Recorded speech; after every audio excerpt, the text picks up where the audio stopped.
Hello and welcome. Happy Eclipse Day. Or whenever you're watching is perfect and fine. Let's see, hold on. There we go. All right. Are we? Nope. Boom. Okay. So let's get into it. Let's enjoy ourselves and yeah.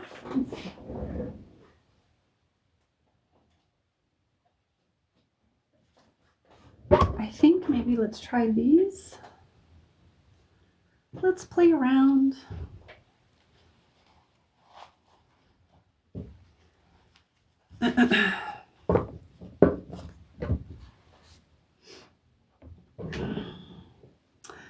Let's see.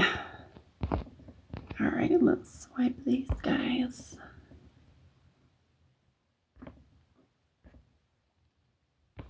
Hello, hello, hello. Welcome. It's like I'm like adjusting myself right now. Feel free to let me know if you're new to me or how I do things. I am just looking at just trying to get set up here.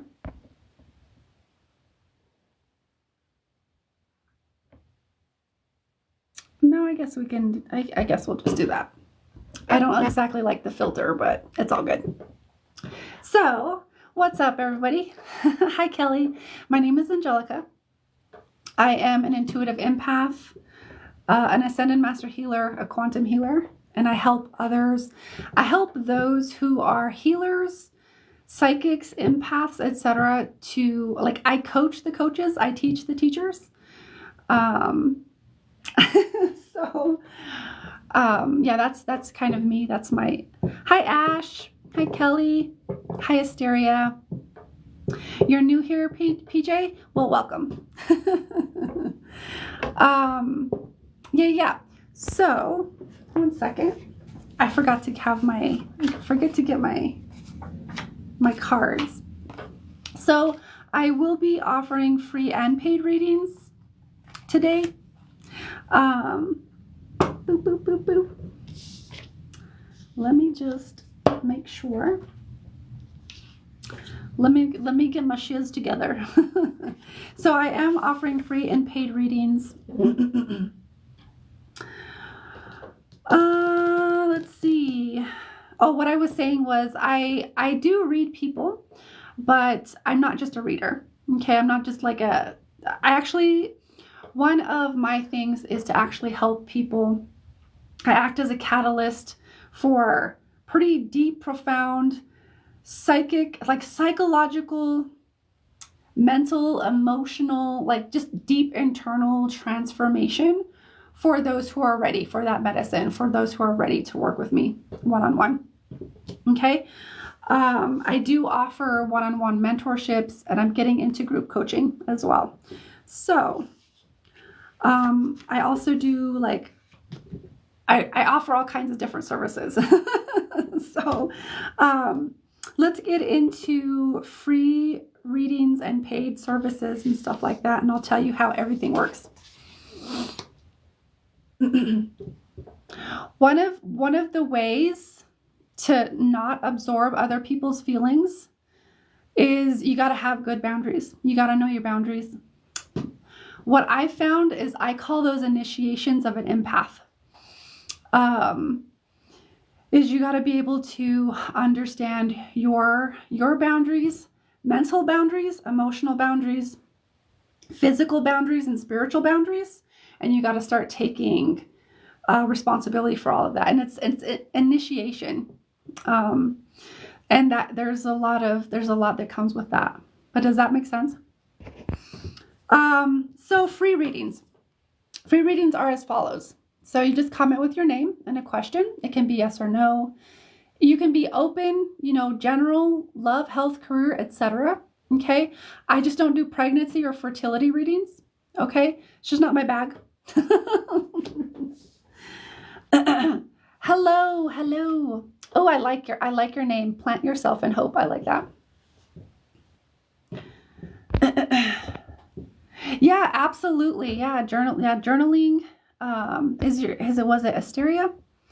Um, yeah, Asteria. Great name, by the way. Really pretty name. Yeah, definitely journal and see what comes up around that. Because us empaths and people who are very sensitive or emotional, whether you're like whatever type of empath you are, whether you're emotional or physical, you have to learn your boundaries. Okay. And as for paid services, let's see, my paid services. I put on the bottom because I forgot to put on the top. So my paid services, in-depth readings, right? So my free readings over here are going to be short, abridged, to the point. If you want more of an in-depth reading, more of an in-depth look, these are my paid services, right? So in-depth reading, chakra clearing and cord removal, quantum healing, mediumship, and multidimensional mediumship. And those are all paid. Okay, so I'll leave that up there. So those are paid only. Okay. So if you do want a paid service or you want to donate for a paid service, all the links to donate are in my profile, Venmo, Cash App, PayPal. Okay. And then you just let me know in the comments you donated, because all of my peeps who pay get on my list. Okay. Otherwise, we just do the free readings, and these I just go wherever I'm intuitively guided. Okay. All right. So thank you for the rose, Corey. I love it. I'm trying to So let me just go through, and I'm going to start scrolling through the comments. Go ahead and feel free to leave a comment with your name and a question.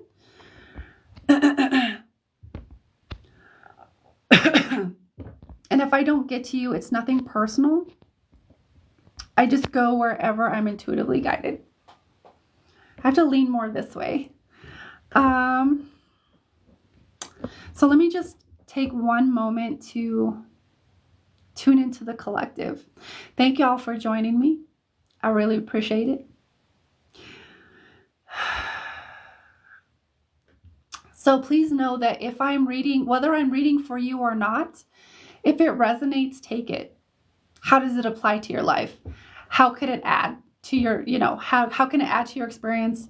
Is it a confirmation? Is it bringing clarity, etc.? Okay. And if it doesn't resonate, don't take it. This is also about your discernment, right? So discerning whether if something is for you or if it's not. So I always encourage you to be in your own discernment and your own empowerment. Take what resonates, leave what doesn't. Okay.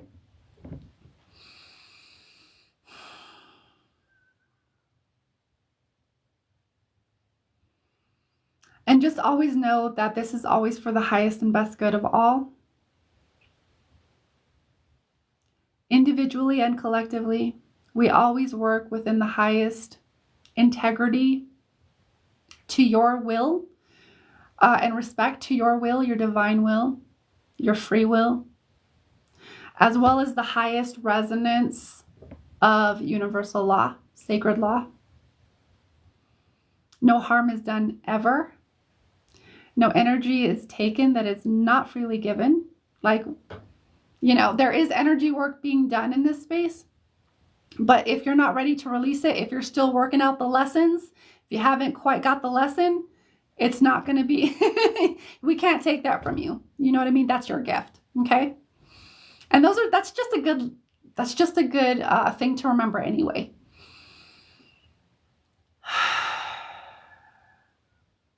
Okay, so I'm going to come back.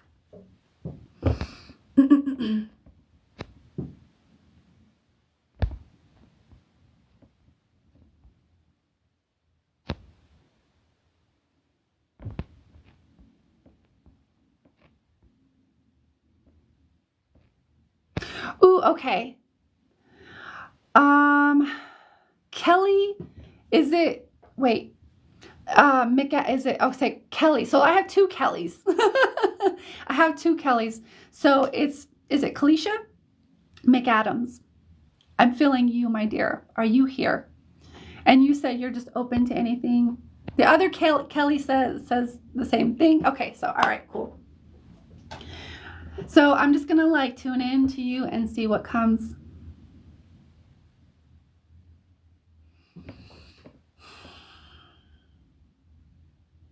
There's a lot of energy in the air.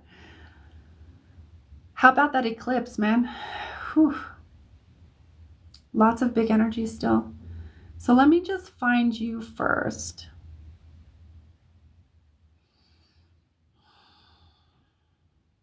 Okay, one moment while I just kind of get really quiet. That's kind of that's my jam. I gotta get really quiet.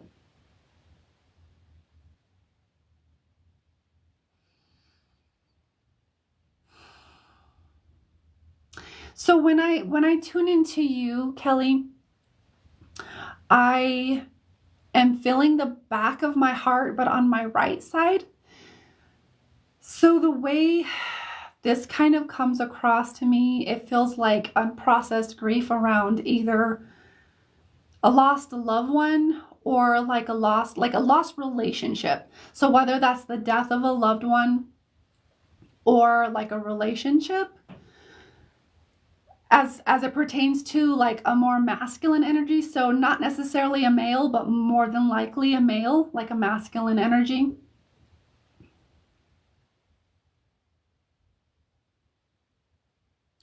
So I'm also getting betrayal around this. And that's the betrayal, the feeling of being betrayed. There's some rejection in there too. And it also feels like this is keeping the grief from being fully processed, fully let go. So I don't know if there's still some like resentment around an old relationship or there's just some kind of relationship there. Like it feels like there's just some heaviness. So that can be a lot of different kinds of emotions. I do get betrayal. I get betrayal like is the big thing. And then I feel like colors of resentment and also colors of, there's a lot of energy coming through tonight. And colors of rejection and then resentment there as well. And it's in the back. It's in the back of, I can feel it in the back of your heart chakra. But more towards your right side than, more on your right side. And I'm finding that I typically, I'm finding that I kind of feel it as almost like a knife in the back. That's usually my symbol for betrayal, and it feels like a knife in the back. And so that's keeping these unprocessed emotions are keeping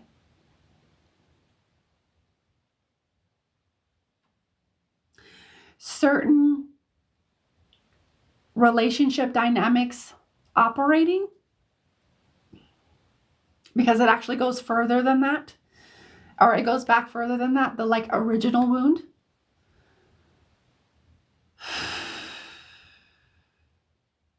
And it's keeping you going in that same loop. So I don't know if you've noticed that in relationships with either with men or like more masculine energies. There's like this hint of like feeling betrayed, feeling rejected, and feeling like there's some kind of unresolved je ne sais quoi, like unresolved grief. And I'll say unprocessed grief.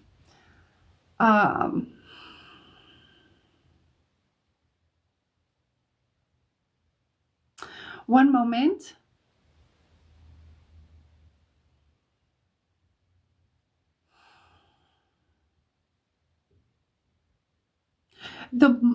So what I'm getting is the more you become aware of the old patterns, the more you become aware of like how you do want to truly orient in relationships.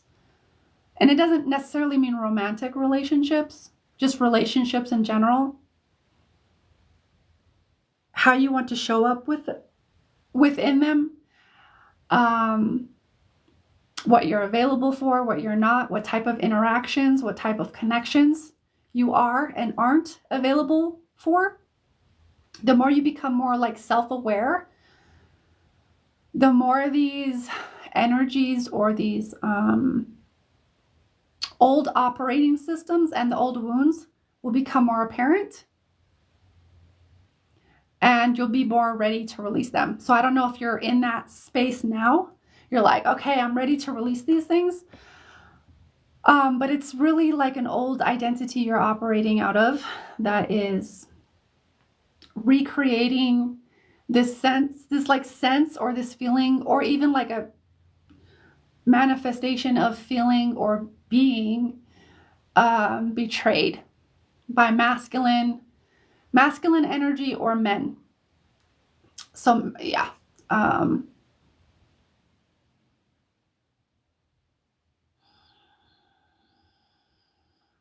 This is what I feel like most prominent. This is what I feel like your guides are like moving you towards and guiding you towards, but you have free will. So you have to be ready and willing to go there. And that's kind of like I'm feeling like this, and when I get like this is like that's kind of, it's kind of like the end, but that's kind of what I get for you. Does that make sense?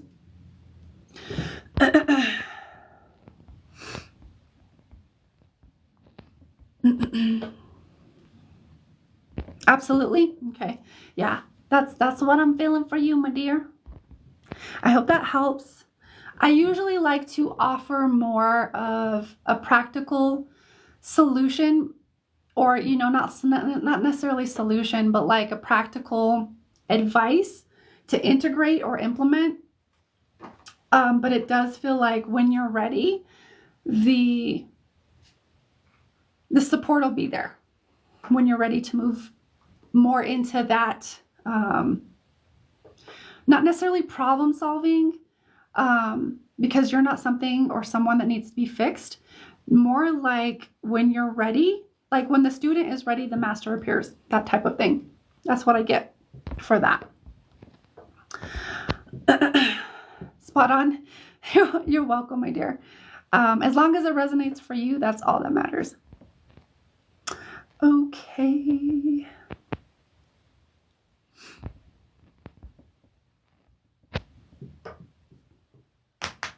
Sure, Courtney, are you open?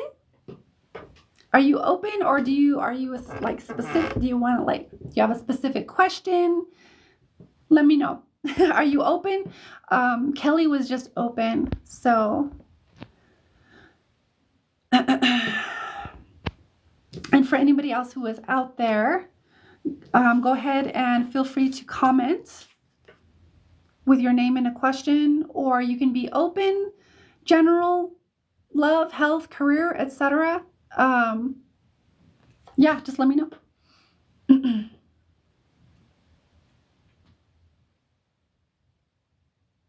Wow. So Kelly's saying, I lost my wife to cancer this week last year. So sorry. So sending you all the love and comfort around that. And then your family wasn't supportive. So there's yeah, I get where I'm starting to feel and sense where the betrayal and feeling betrayed, feeling rejected, and like completely unsupportive. Trying to navigate relationships with brothers. Yeah, that can be tough for sure. That can be absolutely tough. But I mean, if you're here with me, then typically that means that there's something ready to shift, But the free will piece completely, yeah, exactly. You have to be ready. Absolutely. Yep. That's what I was getting. Yep. Yeah, we have to come to it in our own time. Just for example, you can't, no matter what your stance is, or no matter what your argument or like your perspective. You can't force your brothers to be supportive of something that they don't feel maybe supportive of. It's the same thing. Like, we can't force people to do things before they're ready. You're welcome. And so you have to come to it when you're ready and really be ready to to take that journey, because that's a whole initiation in and of itself. So you're so welcome, Kelly.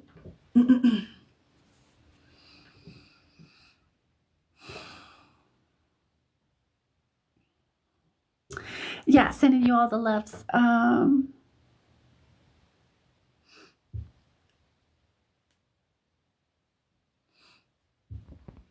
So let's see, hold on one second. Okay, Courtney, you're asking just like an open general? Sweet. Yeah, let's do it. So Courtney, let me just connect to your, what I like to do is I connect to you first, and then I get into innocence or in no sense, and I just kind of like get really quiet and I see what pops up. But it's all there in your field.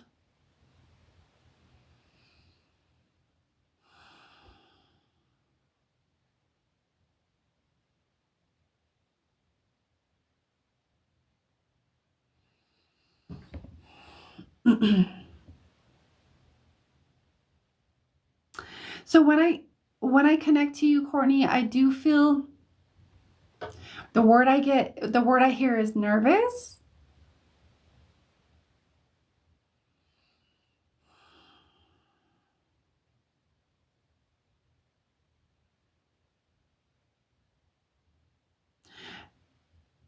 Sorry, and I'm feeling into like, where does this go? What do you mean? Where's the feeling? Okay. So what I hear is like nervous around receiving. So if you're nervous around receiving, or you have like anxiety around receiving, it feels like there's some kind of wound around receiving. So not saying that this happened for you, but like, for example, if like when we were younger, you received a gift for your birthday, and then somewhere along the lines, your parents were like, you're ungrateful, that can create like an internal, because our unconscious is always in the background, just, creating beliefs. It's also creating definitions for everything. Oh, my parents said I'm ungrateful. Ooh, let's, it's not safe to receive.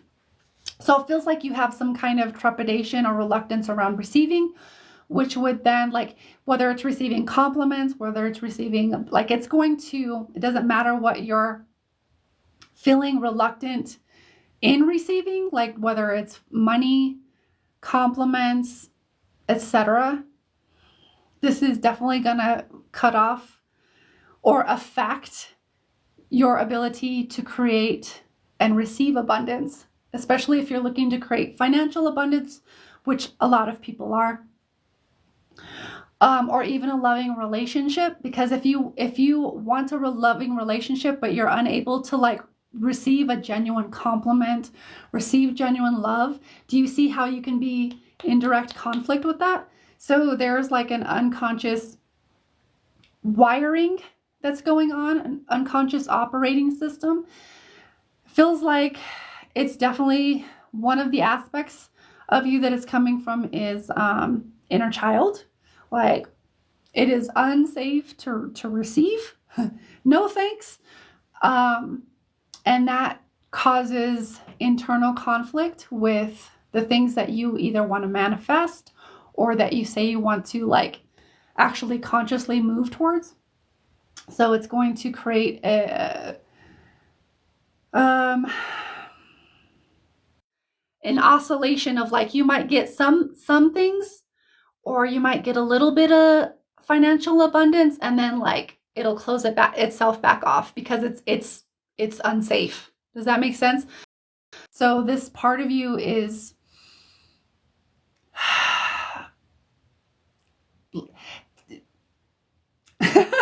trying to find the words. So basically this part of you is causing internal conflict. It's basically an internal war that's going on.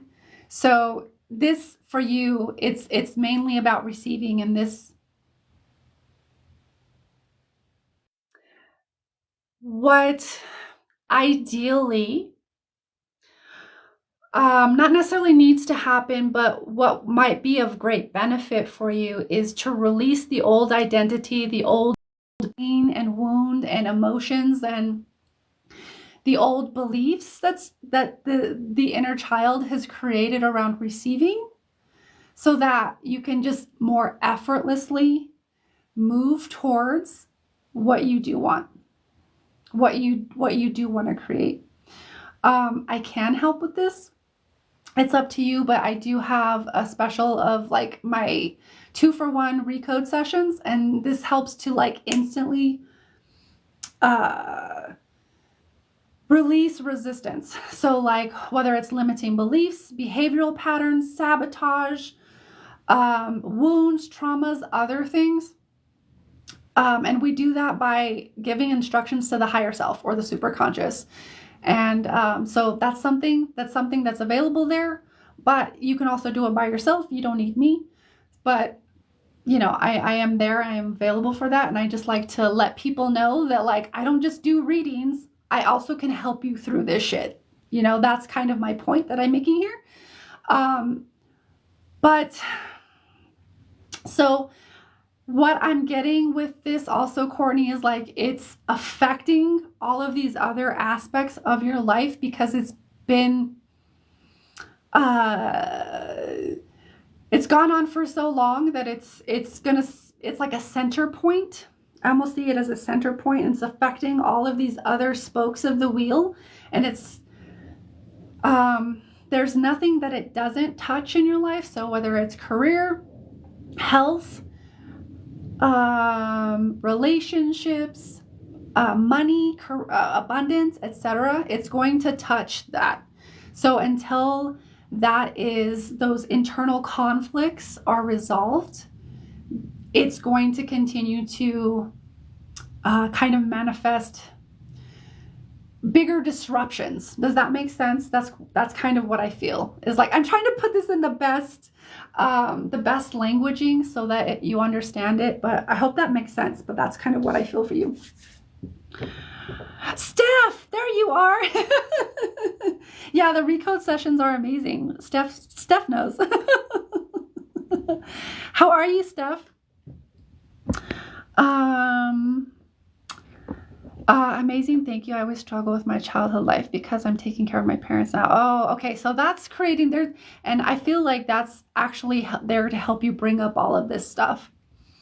Yeah, it's bringing up. So it's bringing up all kinds of stuff for you. It sounds like, Courtney, which is beautiful because it's helping you to create more awareness around the dissonance, right? And the resistance that you've been trained or you've taught yourself to, because at one point it was safe to do so, and now it's not working so much.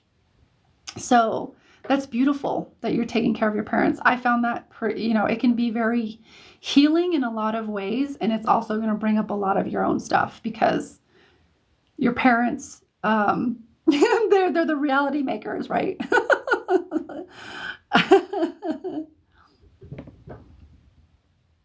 Oh, beautiful, beautiful, beautiful. I'm looking forward to it, Steph. Let me know. I'm looking forward to it. Let's see.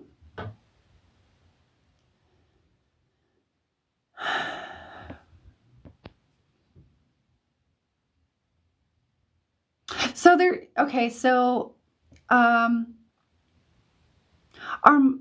let's see, Armani, you're saying, does he feel differently about me because of his mom? So I might need more, but let me just tap in and see. Let me connect to you first, and then I'll fill into. So what this feels like to me when I tap into it is when we don't have a strong basis in who we are, which many of us don't truly know who we are. We're not truly strong in our structure. Like, we know who we are, we know what our values are, we know what our own thoughts and own beliefs are, and we can tell the difference and distinguish between what our thoughts and what our beliefs are and someone else's. So this person feels like he's a little entangled with his mom's beliefs. And so it feels like it tugs on him in an emotional way. I kind of feel like emotional manipulation is there.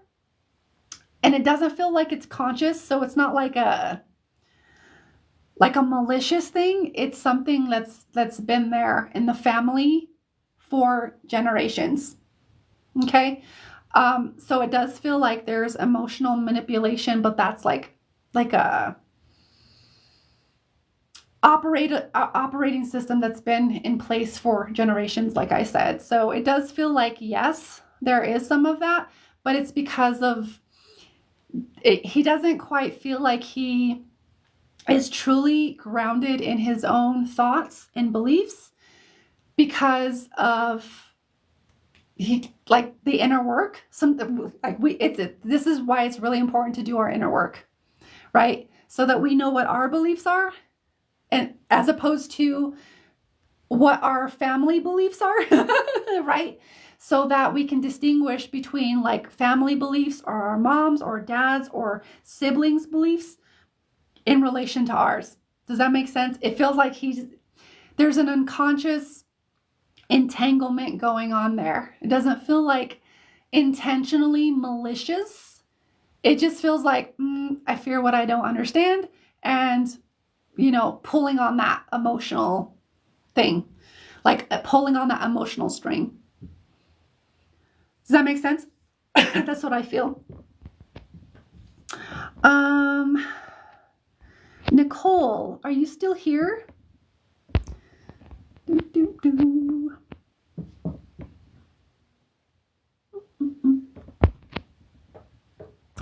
So you said just general reading?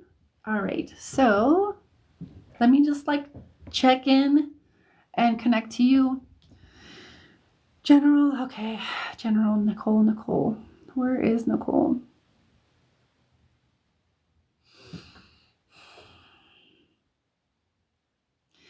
That's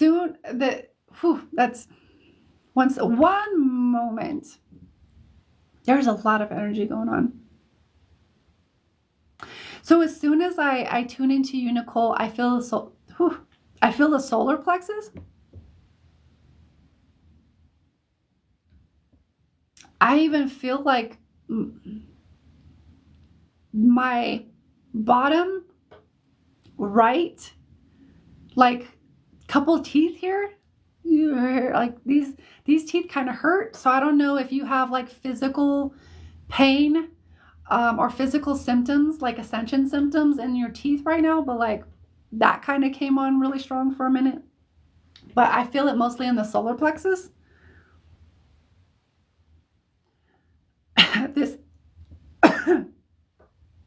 This feels like, so it does feel like solar plexus, but it's also connected to the throat chakra.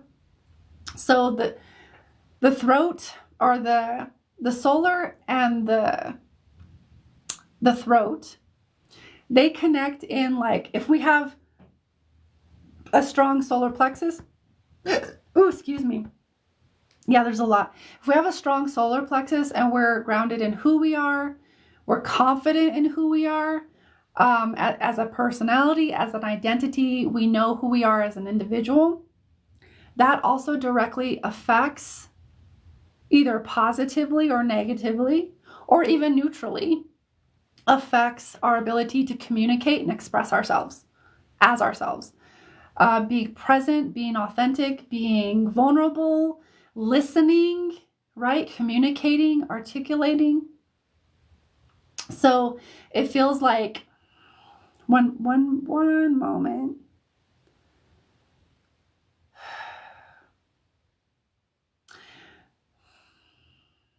Okay. I don't even know how to describe what I'm seeing, but it's almost like if confidence was a part of that solar plexus, confidence isn't like fully there. So it affects the way you show up and you express. And it feels like I'm not fully confident in, like I know what I want to say. I know how I want to show up and present to the world and express to the world, but I don't feel fully confident in like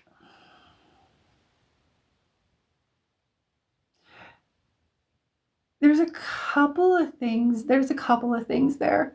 So it feels like inner child stuff, because that's also the solar plexus.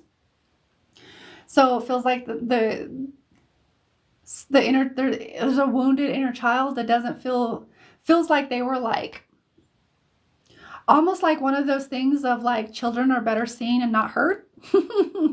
that load of crap that we hear as kids. Something that you were told as a kid that really affected, maybe, I feel like but even maybe more, a little bit even more than you realize, it's affecting your ability to like show up and express and communicate and listen. So it's kind of distorting, it's causing some distortions in your ability to like express and communicate and like show up in your beingness as like your badass, magnificent, true nature. Okay. That's kind of what I get, because even like my teeth were even hurting. Like it's like that energy wants to express, but it's being suppressed, it's being repressed, and it's like hurting my teeth. And that's all linked to the confidence and the inner child not feeling fully confident in her capability, that she's enough, that she's somebody. So those are big, big, big, big, big things that can really have profound positive or negative effect on how we operate and we show up in the world. Does that make sense? That's what I feel for you. Yeah. So it's accurate. Yeah. You are welcome. You're welcome, Nicole.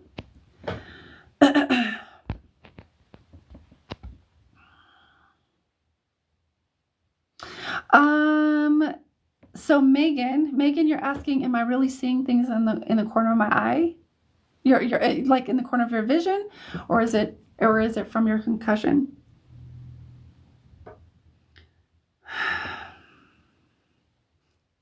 I keep hearing it's a little bit of both. So interestingly enough, is what I'm feeling is that like the impact, I don't know if you got hit on the right side of your head, but like I feel impact, and then it feels like it turns something on. It feels like it's turning on your vision, your clairvoyance. And this is just the start. So a lot of times before like a spiritual awakening or like a deepening or refining of our like spiritual gifts, abilities, sometimes like before like that type of awakening, we can have, breakups, loss of a job, loss of a partner, loss of a relationship. We can also have like accidents, and it feels like that's kind of what happened. So I don't know if you're going through a spiritual awakening or you have been, but it feels like the impact is causing you to, it kind of switched on your clairvoyance, which is interesting. And I'm not laughing at you. It's kind of, like more cosmically kind of funny of like, sometimes we just need to like, we need to be, not like hit in the head, but we need to be tapped We need to be like, sometimes we need to be violently shaken, right? So in this case, it feels like it's turning on your clairvoyance a bit.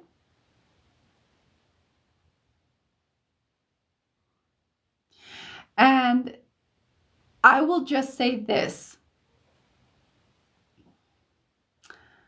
It's there to intrigue you to go further, because that's leading you more into yourself.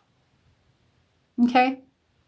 With like a little winky face emoji at the end of that statement. Does that make sense?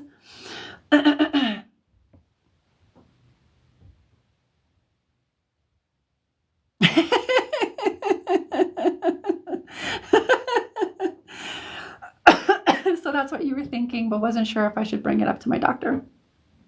I mean, that's really up to you and your discernment. A lot of times, depending on the doctor or the kind of doctor, especially if they're like Western medicine and they're very, very in their training, like a lot of doctors are very much in their training, and it puts like those blinders, like those horse blinders, it puts a blinder on not seeing the entire picture because they're trained, they have certain training, and so it limits their vision.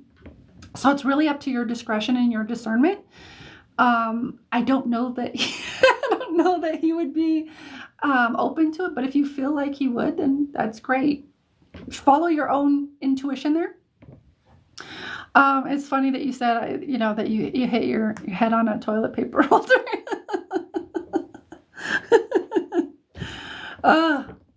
Just some things sometimes. But sending you all the love, my dear. Oh, Megan. I was like, wait, who am I talking to? So, thank you for the rose, Momo. So does everyone go through like awakenings, or only some people? That's a really, really great question, Steph. So not everybody does, because not everybody is here to ascend, or not everybody is here to do that.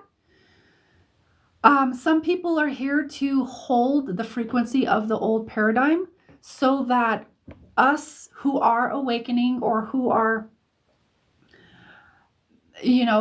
meant to reorient into like a new paradigm, they're here to hold that old frequency so that we can see the difference between where we want to go and where we've been. Does that make sense? That's not like the only purpose, but that's one of the purposes. Does that make sense?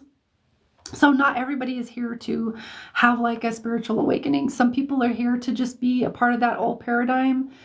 Others are, you know what I mean? We're all here for different reasons, for sure.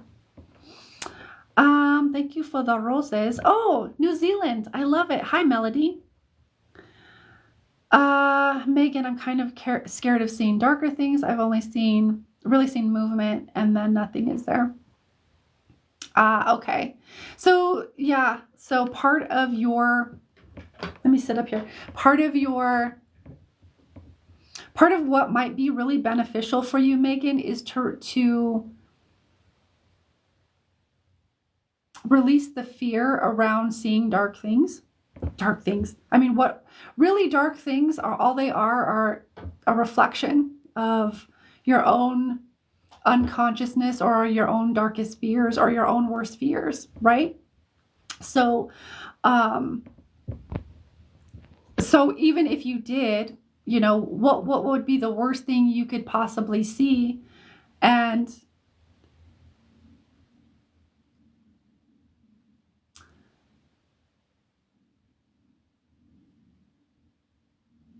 would it really kill you?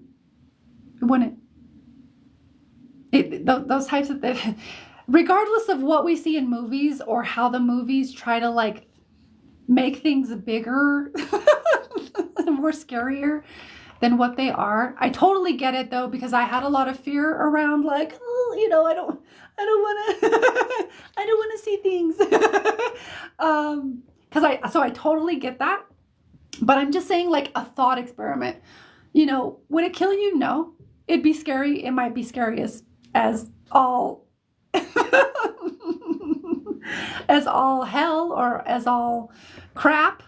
But really, any darkness is there to really just help us see what it truly is, which is all that is, whether you call that God or source or infinite intelligence, whatever you want to call that oneness, whatever you call that, all it is that source consciousness expressing itself in a different suit, from a different perspective. And some of those are dark, some of those are light, some of them are neutral, some of them are mischievous. You know what I mean? So it's all just a part. It's there. All of that darkness is there for us to help us face our fears and really start to integrate our own shadow. So that's why I was asking you what was the worst thing that you could imagine, and what would it be maybe showing you about yourself? You know what I mean? About your own shadow. Because really that's all, that what I found is the things that we fear them because we don't understand them. That's where, prejudice comes from, racism comes from, like all of the isms come from, So thank you for sharing the live, Nicole. I really appreciate that.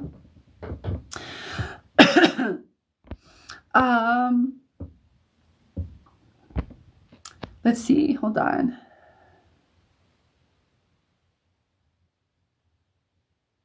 Oh, interesting. So yeah, that's interesting. So you were worried, hi, Alicia. Hi. You were worried about demons and such? Really? I mean, I can go into all kinds of stuff. Demons, I mean, really, do those things exist? Yeah. But really, they can only get to you or feed on you or be a part of your reality if you go into like energetic accord. So you have to be on the, you either have to have blind spots that they can manipulate you in. So that's why self-awareness, doing our shadow work or being more self-aware and releasing the fear, that's a great argument for that.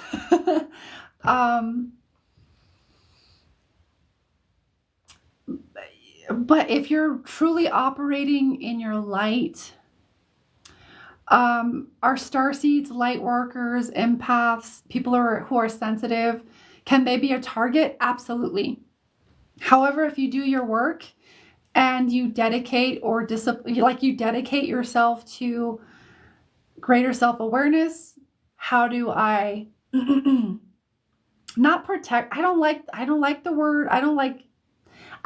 word protection, because it's more about if we are in our sovereignty, if we know how to clear our energy, if we are aware of what's coming in and what's going out, if we are aware of our own values, if we are aware of our own beliefs, if we have and are doing the work to release any fears from our unconscious or any other unconscious motivations, intentions,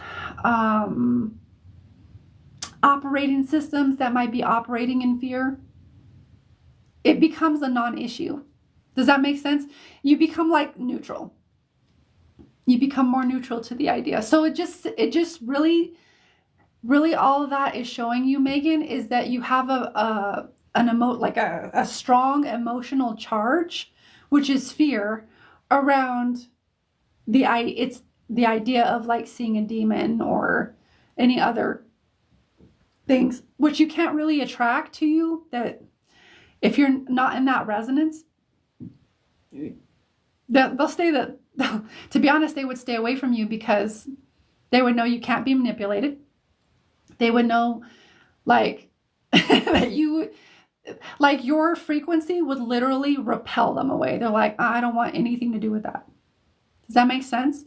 So it just kind of shows you that there's fear, obviously, lurking in your unconscious that like just there's some understandings, illuminations, I guess, if you will, that may serve to benefit you in like understanding and creating more neutrality.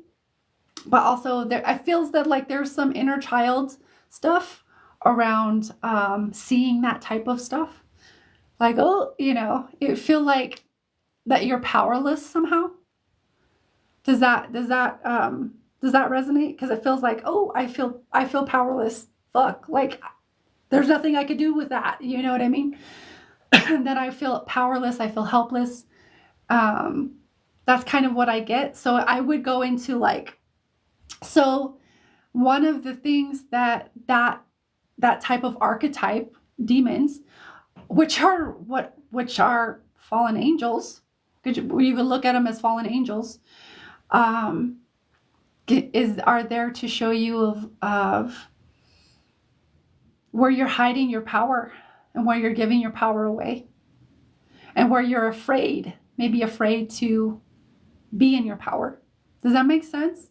So anything that we're afraid of is also showing us a reflection of our own unconscious fears, limiting beliefs, ancestral traumas, or things that we've taken on, things that we've created, etc. Does that make sense? Yeah, does it? Well, that's good. I'm glad.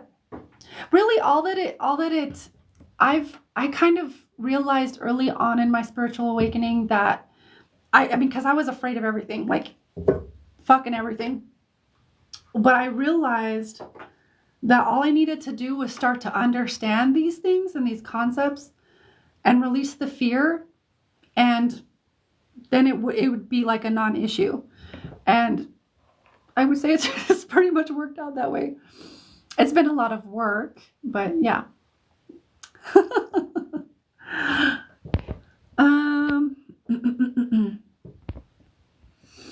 Okay, so last call. I think is are we good on the free readings? Let's do a last call for free readings, paid readings, etc. And then yeah. Thank you for the. You want to pay for one, Alicia? Well, you're welcome. You're welcome to. Okay, okay, Steph. Have a good night, and we will. Yeah, I will talk soon. I'm looking forward to it. Absolutely, absolutely. Brianna, are you open? Do you have a certain question? Quick, before Alicia gets on. All of my paid people go first, so.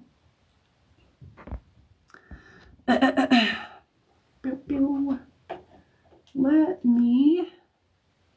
And while you're typing, I'm gonna get over here on my computer. Just guidance? Okay. So let me tap in.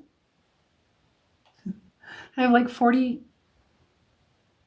I have like 40 windows open on my computer. Okay, so let me just Brianna, let me hone in on you, and oh, there goes my phone.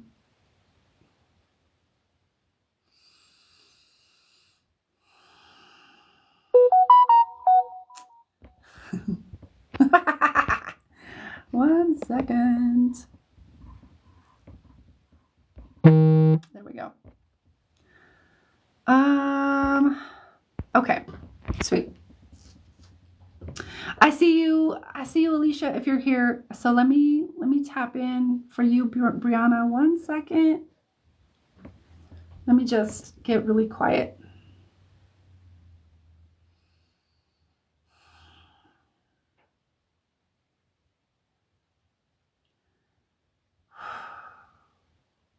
So this might be a little heady. It might be a little heavy. But when I tune into you, Brianna, it feels like, let me fill in 1 second. Okay. When I tune into you, Brianna, it does feel like I know I'm here. I'm here to be of service. I know I have like a higher purpose. But there is a part of you that is, I would say, absolutely terrified of your light and what that might bring. So sometimes we're afraid that it might bring attack. It's like so we're like, nope, let's not go through let's not go towards that, because that could bring an attack, and that can be traced back a lot of times to like other lifetimes where we've died at the stake, we've been burned alive, or we've been beheaded or whatever, simply for being in our truth, simply for being like magical beings, shamans, witches, etc.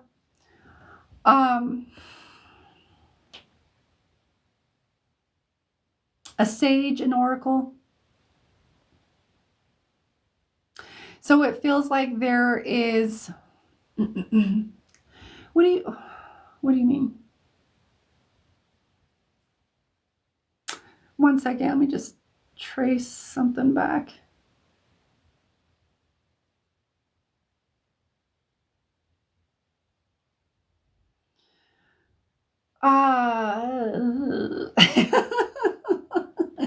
So I'm kind of tracing something back from a previous life that you lived with. I don't know what their relationship it was with you or was to you then in that life, but in this life, I don't know if it's your mom, somebody like an authority figure, or that you might see as an authority figure. Like you're meant to work out the karma with them and like release all of that and move, like transcend beyond that. So like whatever work you got to do, like inner work, shadow work, releasing the old stuff. And also the karma, there's like karmic contracts and karmic ties to this person. I don't know if it's mom, I don't know if you have a brother, but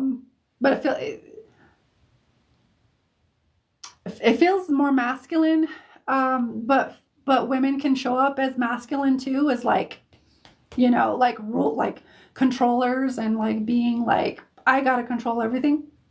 So it feels like kind of like that. Feels like controlling, dominating type of force over you, and more of an like authority type of figure would be in your life. You've been in that. You were in that past life together, and so you're there's karmic stuff there that needs to be resolved, and you need to bring the power back to you. It gets to be your decision whether you do this or not in your own timing when you're ready. So when I say you need to, just know that there's a context there of like, this is when you're ready, when in your timing. So this is about like reclaiming and reclamation of your power, and being in your power and your light, and owning it, like fully accepting it and fully owning it, and being like the badass, magnificent being you came here to be. But like there's like, I would say, pretty intense fears underlying that tie to another life with this person. You'll be a mom in 3 months. That's interesting. Yeah, it feels like an authority figure. An authority figure that would have been maybe more of a controlling, or just an authority figure who you might have seen as controlling, or your inner child might have perceived as controlling. So it's interesting that you'll be a mom in a couple of months here. And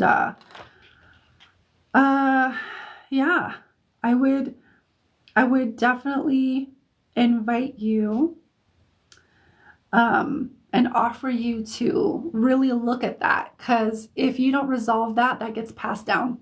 Anything that we don't resolve in this life gets passed down. So anything in our ancestry, our ancestors, our relatives, and people that have passed on, things that they didn't resolve gets passed down until it gets resolved. Okay? So just offering that little bit of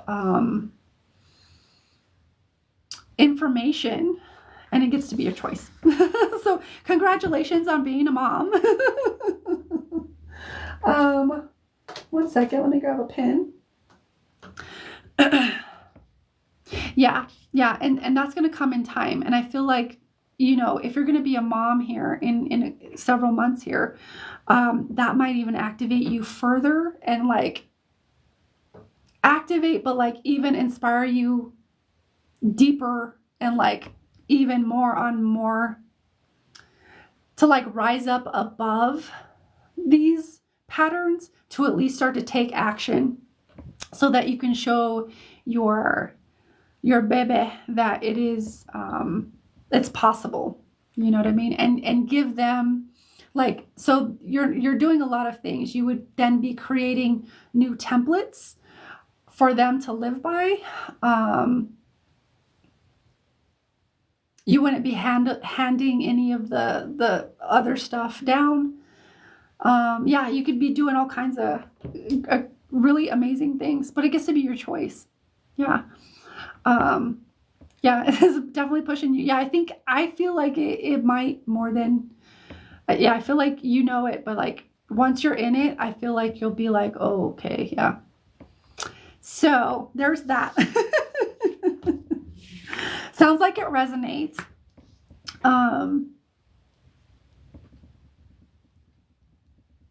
Alicia, are you here? You're welcome, Brianna. Giving you all the loves. Thank you for the roses.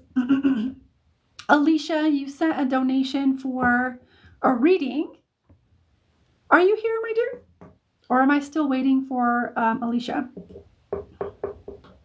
Oh, a love reading? Okay, cool. 1 moment. Okay, so love reading. All right, love. So let me just tune in.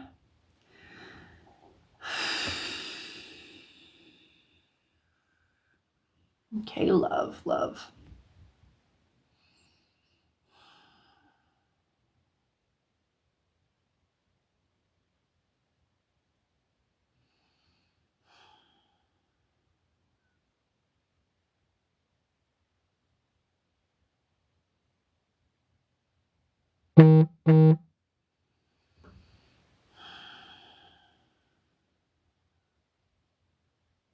I'm just going to go where this is guiding me.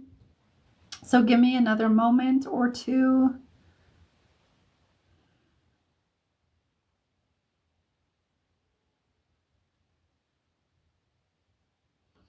Okay. So, very interesting. Okay. So, Alicia, I don't know if this is something like you're actively trying to manifest in your life, like a partner, a relationship. But like I'm feeling the outpouring or outflowing, like outward flowing of energy. Like I'm like, okay, let me follow this because it was leading me down a timeline. And so it gets cut off. It gets cut off about maybe 2 feet or so in front of you. Let me make sure that it or a foot and a half, it's maybe about 2 feet in front of you. And then this voice comes in, and it feels like I'm like unconscious parts of you don't feel fully worthy of an all-encompassing type of love. Don't feel fully comfortable with that. And I almost feel like uncomfortable. Like I don't know what I would do if I received the type of love that like this other personality is saying that they want. It's making one of your sub personalities very uncomfortable. So looking at your past and in your formative years, so anywhere from conception to 4 to 7 years, were there times you felt unloved, unworthy? Were there times you felt neglected or abused?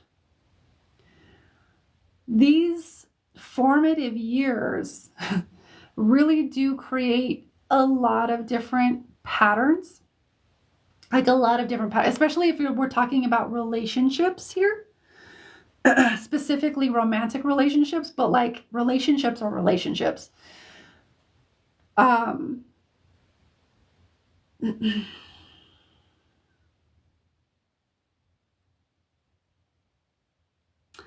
One moment.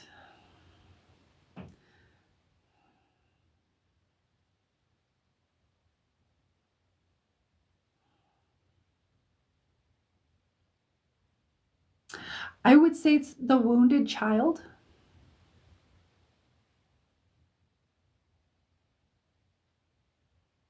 I feel unlovable. I feel unacceptable.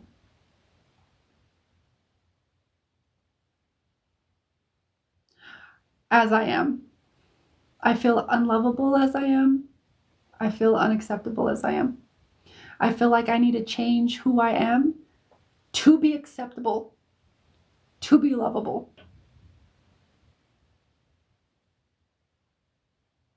And there's like a deep sadness, and a deep hurt underneath there in order to, that needs some releasing.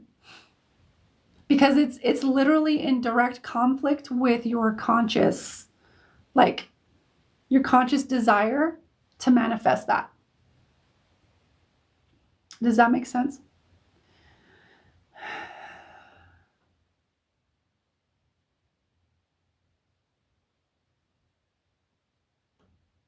I'm just filling into some things.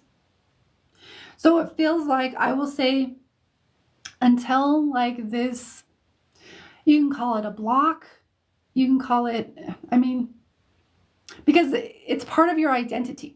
It's part of your current identity, right? So say you have like a current identity of I'm unlovable, or that contains, right? Because we have a main personality, and then we have sub-personalities, different aspects of ourselves, like the inner child, the protector controller, the pleaser, etc. So the main personality, you, I want to create, I want a relationship. I want a romantic relationship. The wounded child is like, that's unsafe. That's a threat. No. So that creates an internal conflict. So until this internal conflict is resolved completely, you're going to keep cutting yourself off. And if you don't cut yourself off, you're going to push people away that could actually give you that type of love that you're looking for. That's also why I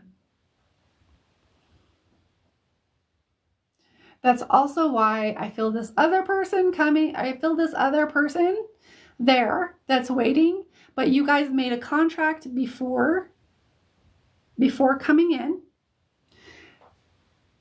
I have to be this person. You have to be this person. And not just this person, but you need to be a certain version of yourself. And I need to be a certain version of myself. And that is the only way we're going to magnetize each other. Because it feels like a pretty,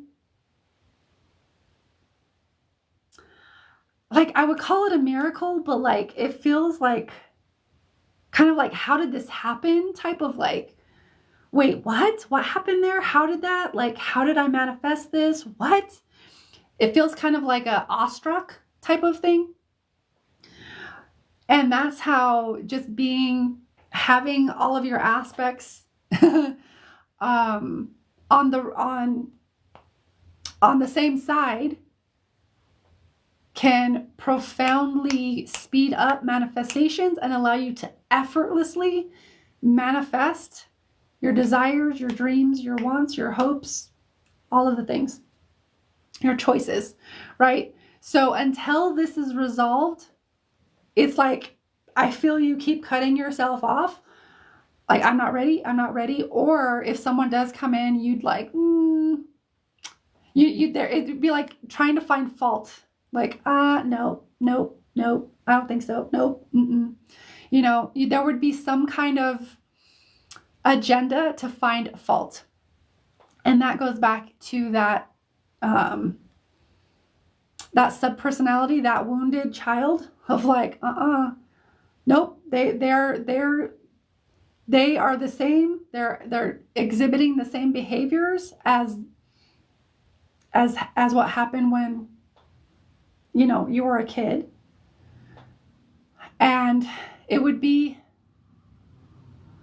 pinpointed as a threat. And so it feels like you would literally be like, nope, that's a threat. That's a red flag. Nope. That's a deal breaker. Nope. So it feels like that. So that needs to be resolved. And then it feels like, by almost like a freaking miracle, someone is just like, comes in. So does that make sense? That's kind of how I feel it. Let's see. Lots of trauma and neglect from childhood, so much that I don't remember it. Yeah, so there's a lot of dissociation, it sounds like. It's therapist said it's due to trauma. What you're doing is dissociating. So it makes sense, because I tend to push my person away when I feel unloved by them. Yeah, and you wouldn't be able to, like, if someone really truly was present and caring and nourishing in the way that you need them to be, you wouldn't even, because of these underlying operating systems, unconscious operating systems, because of that, you wouldn't even be able to perceive them like, like, you wouldn't be able to perceive the actual reality of what's going on. You wouldn't be able to see them as they're actually loving. So there were some underlying things that need to be resolved. And that wounded child needs to come. Well, it's not that they need to, but like in their own time, they need to be able to like feel safe and loved, and let go of the pain, the old stuff that's keeping them back from feeling completely. There's a lot there. Sorry. And feeling into all of it. So it's creating a lot of like dissonance and a lot of internal conflict. I don't know if you were on the live earlier, Alicia, when I was talking about the recode sessions. The recode sessions that I offer can help to release these types of wounds and traumas and limiting beliefs and stuff like that, like in minutes, rather than like years and years of therapy, or like do you boo-boo and like pick your, I don't want to say pick your poison, pick your magic, right? Pick your form of magic that you want to do, or your type of inner work. But I do facilitate sessions that are able to like, you might need several sessions, because sometimes there's aspects of us that are a little bit more resistant, and they need a little bit more time to relax, and sometimes you can only treat a little bit of the trauma at once. But what I've noticed for myself, what I've noticed for others that I facilitated this for, is like profound shifts very quickly. So pick your magic, but there's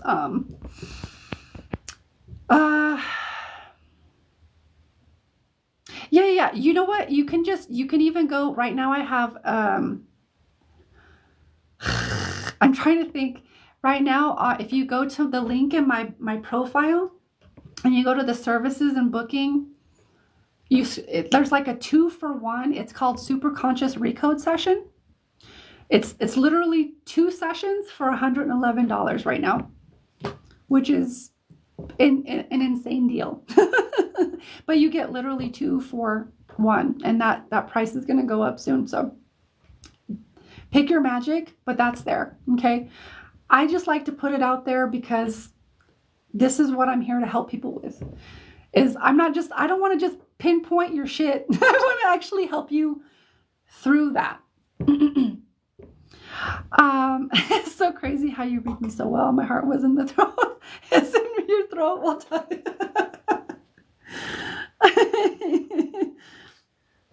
I don't even know what to say. I don't even know what to say to that, but I'm glad it resonates for you. And this is something that it doesn't need to take years of therapy or years of shadow work. It can literally take you, minutes to release the resistance to creating like a beautiful, loving partnership that is, has all of the characteristics of like what you like truly, truly want. So, this is also why I want to get into group coaching and group coaching to help like impact groups of people, of like show you, like, let's get you into the right structure. What are your true choices? Let's get you into your values. Let's get you into the right structure and release all of the resistance so that you can just more effortlessly create the life of your dreams. And it sounds like woo, but it's not woo. It's very practical. So I'm glad that you resonated. And that's my little tangent.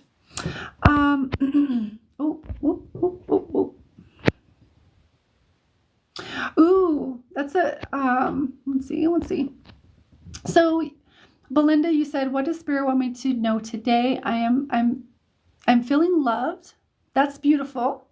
My job is ending and I'm not sad. So it's absolutely, Alicia. I look forward to it. Let's do it. Let's do it. Thank you for the donation, and I look forward to being able to facilitate for you in like a deeper, more one-on-one space. I love it.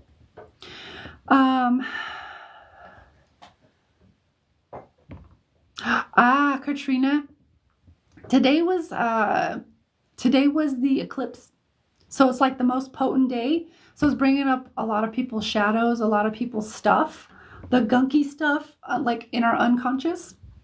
So that could be one of the reasons. It's also Mercury retrograde. That's causing like a backward movement. So like reviewing, restructuring, readjusting where necessary. So there's a lot of like uncomfortable energies that are causing a lot of, like, kicking up a lot of dirt. Yeah.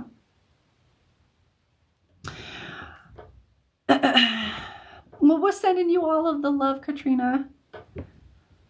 We're here for you. I'm here for you. Belinda, are you still here?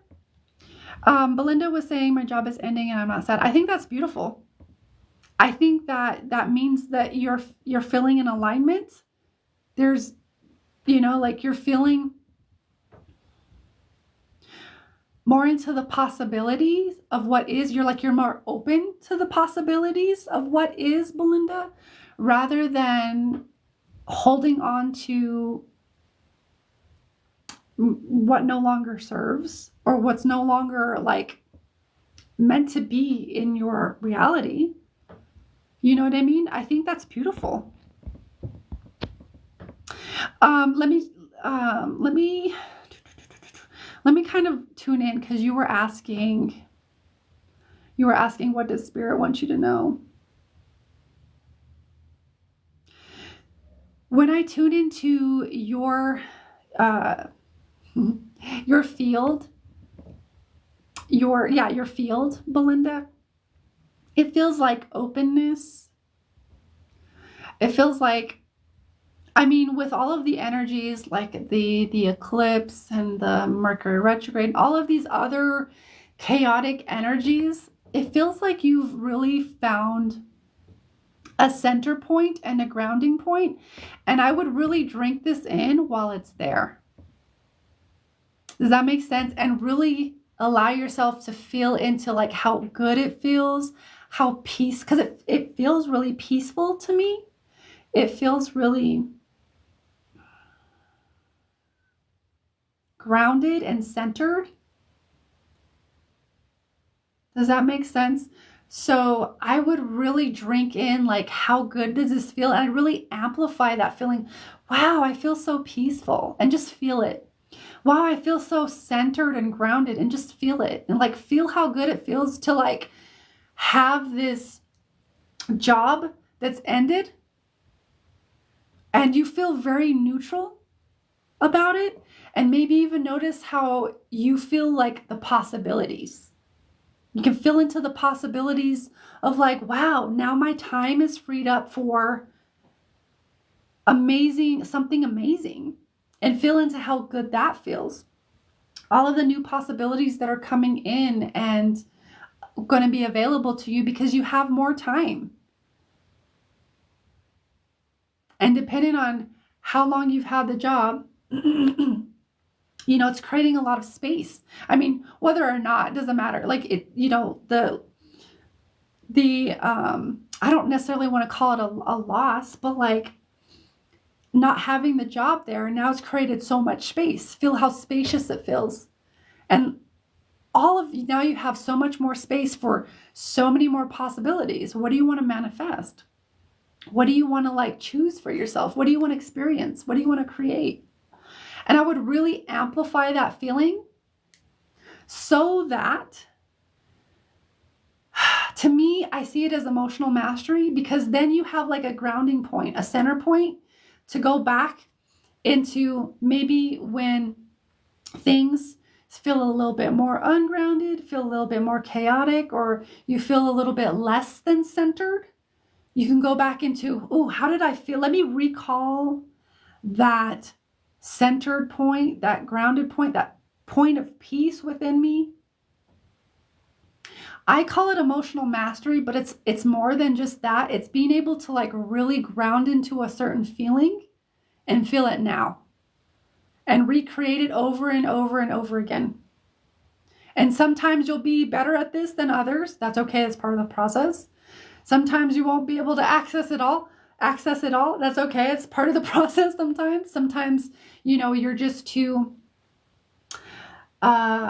maybe overwhelmed or just like out of alignment. Sometimes you gotta fill into the other stuff that's coming up. That's part of the process. But being able to recall this feeling on demand, that's part of mastery. That's part of like your emotional mastery, and mastering your emotions, mastering how you want to feel. Of course, other things are going to come up. Other things are going to be challenging and challenge that state of being. But part of emotional mastery and part of your mastering your emotional state is being able to recall that at will and ground into that deeper and more all-encompassing as you meet these challenges, as you meet these new opportunities, to be able to ground into like, all right, I'm gonna ground. Okay, I wasn't that, like, it didn't quite work out today, but like I did it.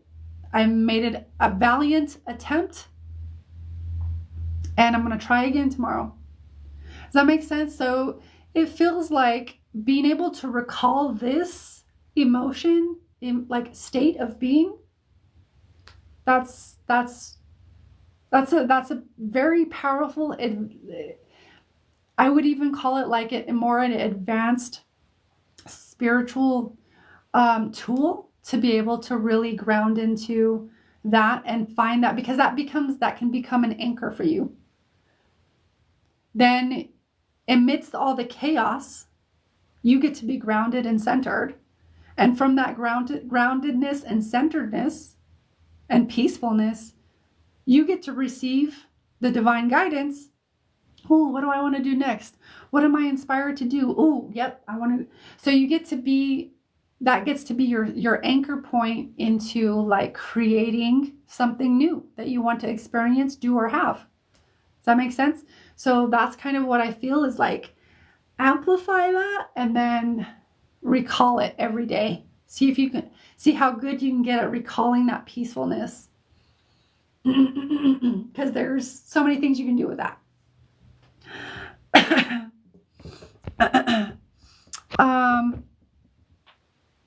Yeah, I've been a mess the last couple of weeks, but I feel amazing today.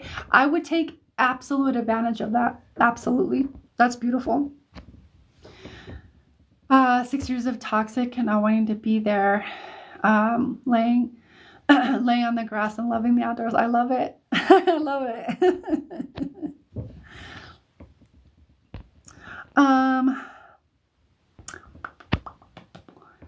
Let's see. Working on a lot of past shit. Yep. All of it's gonna bring up a lot of the stuff. Okay.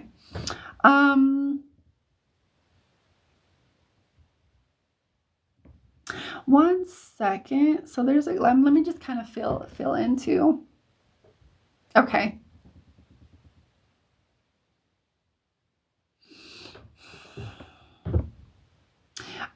Greg, you're asking, will Lisa find the strength to move into our future soon?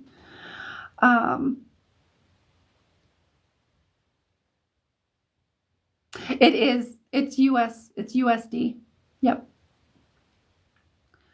My 2-for-1 special, that's USD. Absolutely. Yeah. I think you'd probably get notified through Stripe, because that's that heal.me website, or that platform works through Stripe.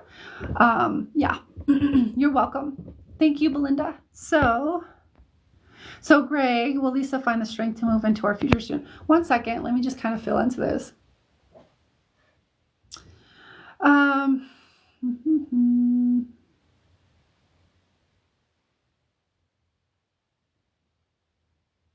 For whatever reason, Greg, I'm hearing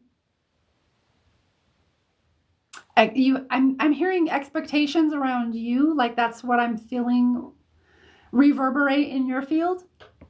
So it feels like, as much as you can, let go of those expectations. And you can send her the vibes, like send her strength, send her love, compassion, whatever like medicine you might feel she needs, or, like for her highest good. But like for whatever reason, I'm feeling like I'm hearing Spirit say, like, let go of your expectations, because it's doing is it's creating resistance in her field. And she may not like consciously know it. You might not consciously know it, but like I can feel it. There's like the expectations are of her like moving into like your future.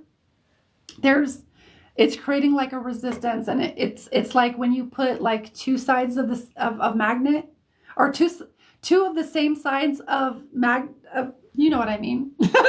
Two magnets, and you put them on the same side and they repel each other. That's what it feels like. Okay. So that when I feel that tells me that there's resistance, and it feels like it's coming from expectations. And I don't know that they're conscious expectations. It feels like they're more unconscious. So I don't necessarily know. You might be able to be like, oh, okay, yeah, there might, but it feels like in the unconscious, like really in the unconscious. So I would definitely, or I would like maybe invite or offer instead to send her love, send her strength, etc. What you might feel like, ask your higher self, or ask her higher self, what does she need? What does she need? Like, what can I send her that will be for her highest benefit? And send her, the frequency of love, or the frequency of like whatever her higher self says, that I feel like that is more helpful and more beneficial, at least in this situation. Okay? That's what I'm hearing. I hope that helps.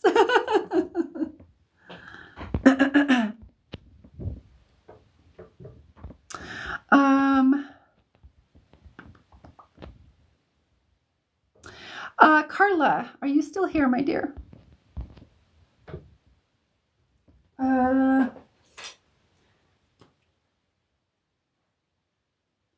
Okay. Carla, you were asking if you were going to find your person soon. Let me just kind of tune in and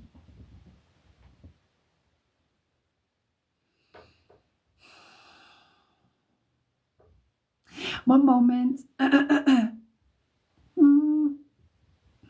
Okay. Let me tune into you first. Okay, there you are. Now let me just listen for a moment.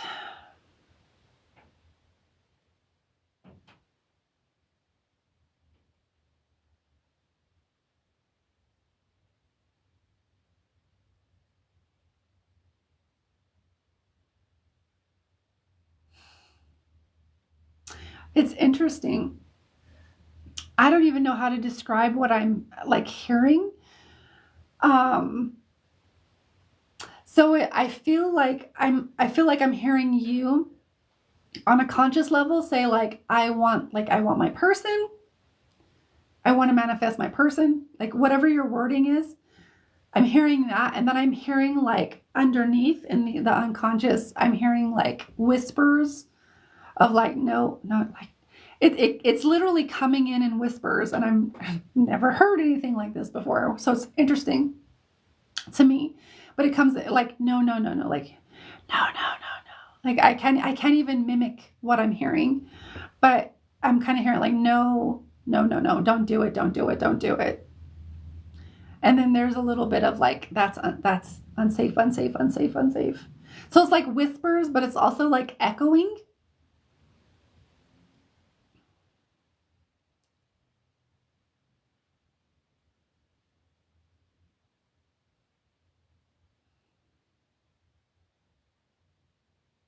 And when I listen deeper, it feels like, no, don't do it. It's a trap. So if there's an unconscious, so what's going on here is an internal conflict. Your main personality. So we're made up of main personality, right? And subpersonalities, different aspects of us. Inner child, pleaser, protector, controller, like so many different ones that like you can't even name them all. Okay, those are just some as an example. So you as a conscious being, you're like, oh, I want to manifest, I want to find my person. But all of these other aspects, some of them can be in agreement with you, and others, it feels like there's 2 or 3 others that are like, they're not in agreement with that. No, don't do it. It's not safe. So what that kind of tells me is in your formative years, anywhere from when you were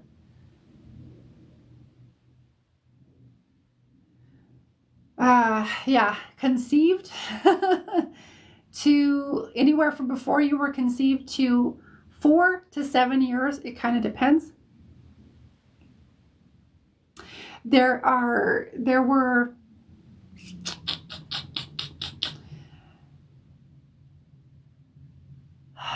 unconscious beliefs put into place that through experiences that you had in those formative years, which a lot of us don't remember, or we don't have like a lot of recollection of, that were formed during those years that are still on repeat in your unconscious. No, don't do it. It's unsafe. It's a trap. That's what I'm hearing. So,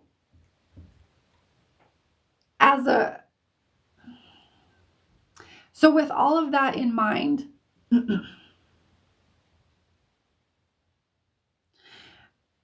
it's going to make finding your person much more difficult. And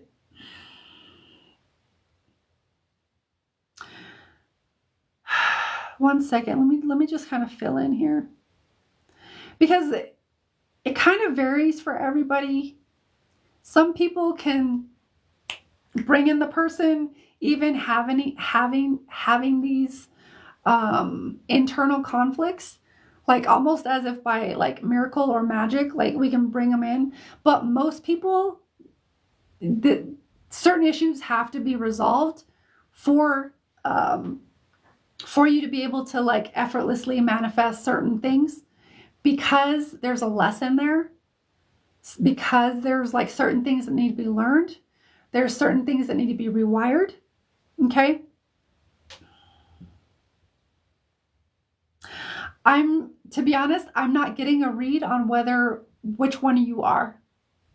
So I think that's why they were having me say like, like sometimes people can manifest it almost if by magic, like with it, still having those.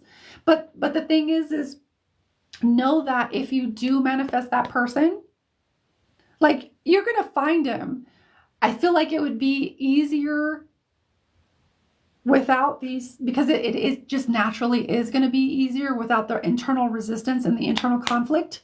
Because when we're at war with ourselves, things can come in sideways, like manifestations can come in sideways.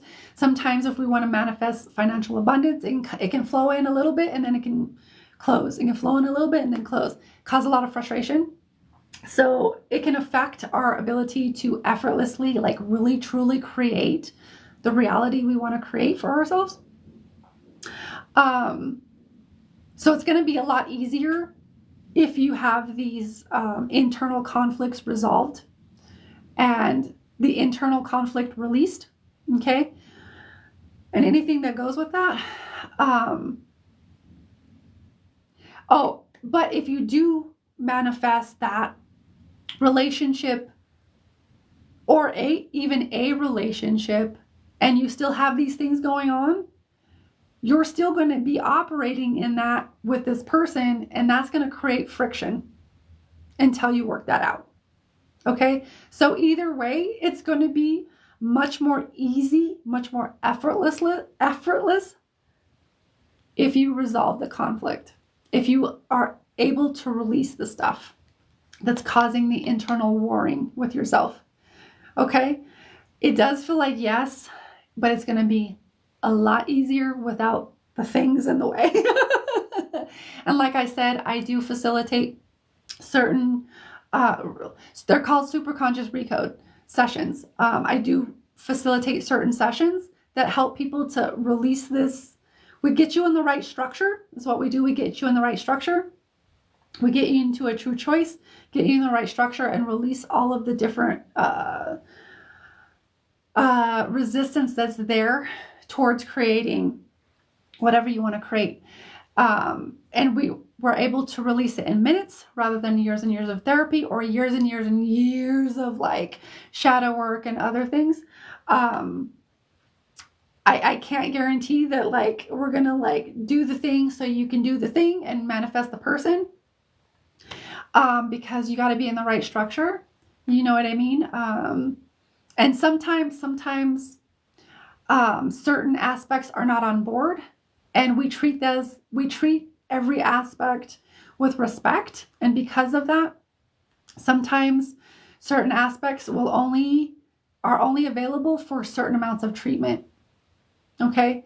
So it like, do you, whatever you do, I do get like a yes, but it's going to be so much easier if you don't have the internal conflict. Because if and when you do manifest that person, you're still going to have these operating systems of no, it's not safe, it's a trap. And it's going to create a lot of internal conflict within you. Like it's still, that internal conflict within you is already going to be there, but it's going to manifest, it's going to be amplified in the relationship. Because relationships are like amplifiers of our shit. So just know that you're still going to have to deal with that, or you're going to still be confronted with that no matter what. Okay. So I hope that makes sense. Hope that makes sense. Yeah, I hope that makes sense. Yeah, yeah, yeah. And see, here's the thing, because you made a beautiful point, Carla. Because Carla said, I feel like I've been doing so much shadow work and having therapy, but I always find new stuff to heal. And the thing is, when I said, well, we get you in the right structure, what a lot of the healing industry, has wrong, a lot of what like self-development also has wrong, so to speak, is that we're always trying to fix ourselves, right? And if we're always trying to fix ourselves, what are we telling ourselves on an unconscious level? We're actually telling ourselves there's something wrong with you. This desired outcome or this desired reality is better. And where we're at now is worse. So we're telling our unconscious, you're broken, you're this, you're that, you need to be fixed. But if we get you into the right structure and help you to realize you're not broken, you don't need to be fixed. there's just resistance in the way of what you truly want to create. So if we can get you into the correct structure, into a true choice, and release all the resistance, right? Limiting beliefs, traumas, wounds, etc., that's in the way, you can more easily and effortlessly move towards that choice. But you're not broken. So one of the ways that I'm learning, because I've been in that type of structure of like, fuck, like what do I have to heal? But then that causes re-traumatization. Then you're like traumatizing yourself and healing yourself at the same time, and you're creating more like crap that you have to move through. It's kind of a bitch.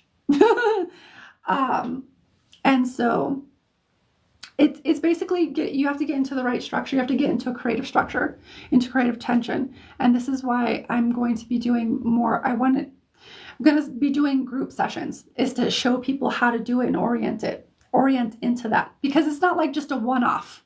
You can't just like learn it like as a one-off, like, you know what I mean? We all need a coach. We all need like a mentor to help us like stay in that structure, understand, right? It's a whole learning, it's whole new learning. But this is what I want to teach people, is because it's like, it's made all of the difference in my reality. And the people who I've facilitated for so far, just in the recode sessions, there's much more than just the super conscious recode sessions. But like in the whole, like in all of the new things that I'm learning, it's like, whoa, it teaches you, it just brings so much to light. And it's like, whoa, it puts all of the different things that you might have learned in other modalities, not that they're bad or wrong. They're just in the wrong structure. They're in a problem solving structure. Let's fix what's wrong with you. There's something wrong with you. And we're always problem solving. So that teaches the consciousness, or teaches your unconscious to keep finding things to fix. And then therefore you're still also manifesting from an unconscious place things to fix. So you have to get into a creative structure, right? Get into the creative structure first, and then release the stuff that's keeping you from, or that's causing resistance between you. Like, you're still going to be the same person on the other side. You're just not going to have all that resistance and all that shit in the way. Does that make sense?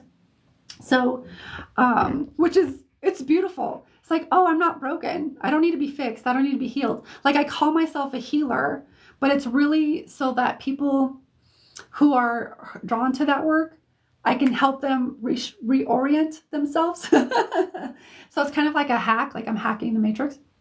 But yeah, I hope that makes sense. But yeah, you're not broken. Yeah. You feel like you almost cursed yourself. I get that. I totally get that. I totally get that.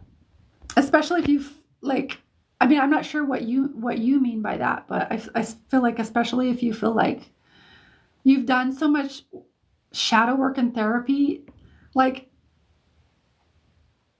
for who knows how many years, girl. That can be frustrating, right? And like you feel like you create more problems than you actually fix or than you actually heal. And that sucks. You're welcome. You're absolutely welcome. Carla, thank you.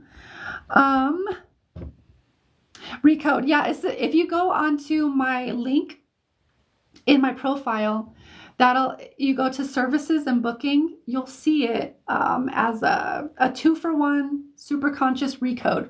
It's called the super conscious recode. It's also based on the book by Christopher Duncan, based on his work that he used to develop this whole kind of like process, but also like his whole kind of structure of work based on the work that he did with his 3 mentors that were working with the superconscious. So we get into a creative structure with the superconscious rather than the problem-solving structure and like your wounded identities, etc. And then, you know what I mean? And then we kind of like, coach along the way. But that's what that is. Always chasing the problem. Exactly. Yeah. And all that does is lead to more problems. And then we wonder why we're fucking frustrated. You know what I mean? I've been there. I started my healing journey in August of 2017. And I just found this process like in January of this year or February of this year. So that's quite a long time that I was doing it in a problem-solving way. There's a reason why they call it the healing trap, and you really do get in a trap of like, I need to fix something. Oh God, there's something wrong with me. This sucks.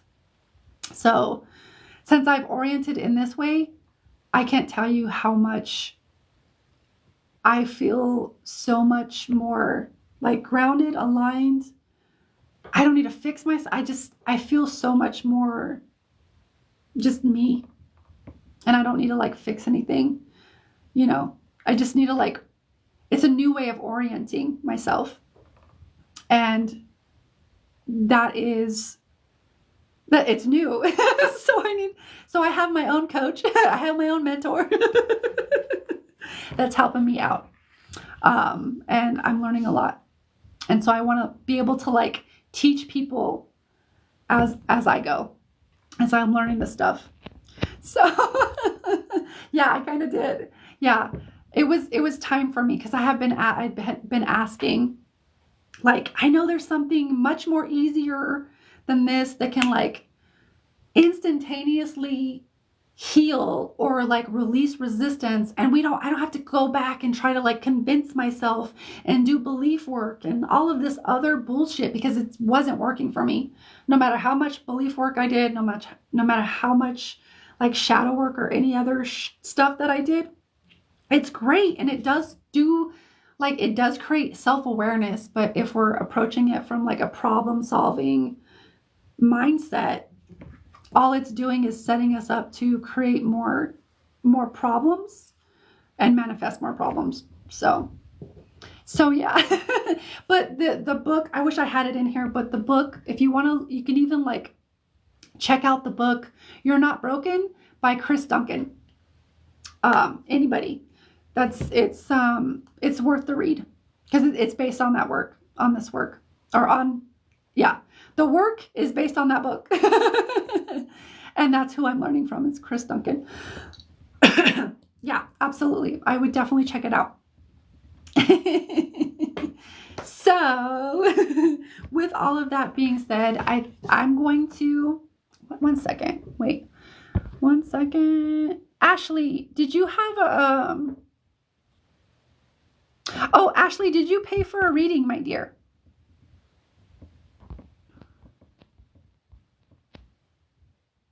I see you. I almost was going to be like, okay, let's,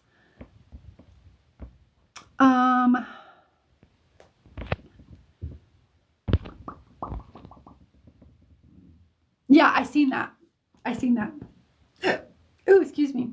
So Do you have a question, Ashley, or are you kind of open? Do you want to do like health, relationship, etc.?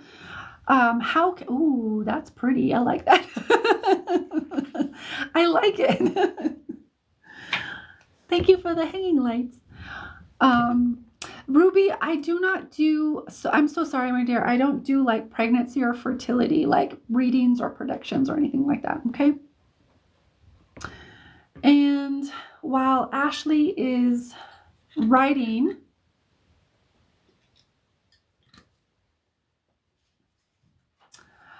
actually, I'm gonna, let's see.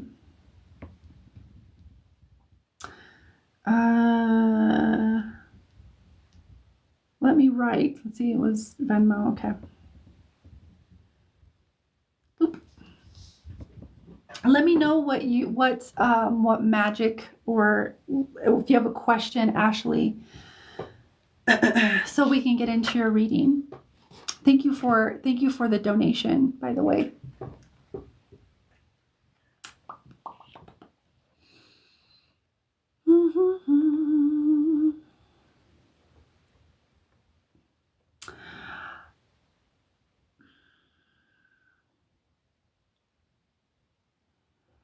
Okay, so no question. So you're just kind of looking general, open. It's okay if you're open. That's completely fine. I'll just bring in, just started dating someone new. Okay. Keep going. I'm listening.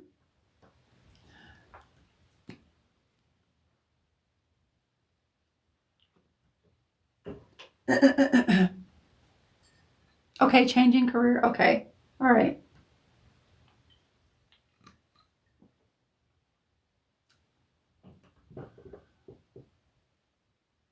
Oh, interesting. Okay.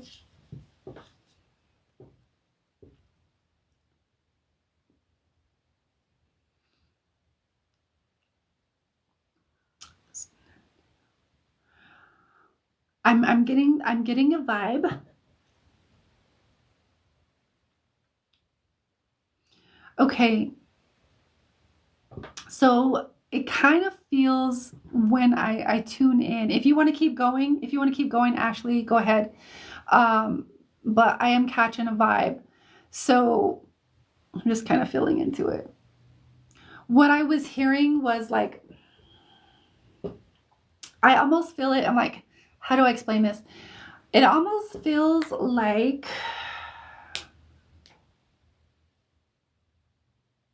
I guess you could say, like, it almost feels like a new breath of fresh air into all of these different aspects of your life.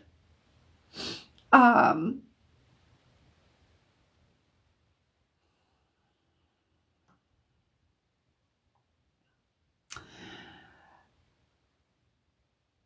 it feels like it started in the new year in 2024. Also catalyzed by these eclipses, like not just today's eclipse, but like the other eclipse that we just had in, what was it, Libra? That was a lunar eclipse. So it feels like there's like a lot of fresh movement. And I kind of see it as, I don't even really know how to describe it. I'm going to do my best, but it feels like all of these like lights,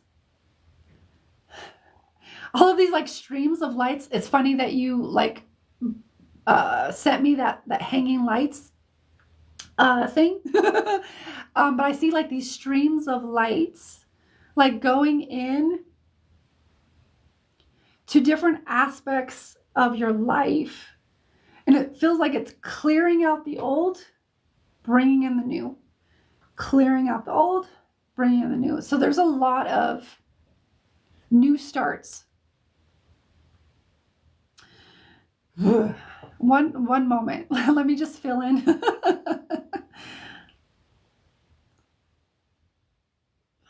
What is that? So I keep getting like little So like this little movement that keeps, it's almost like a shiver up my spine, but not quite a shiver. And it's not quite up my spine either. It's just like a involuntary like movement. Almost like when a dog shakes, like it's been in the water and he's shaking himself off. So it feels like you're shaking off a lot of this old stuff.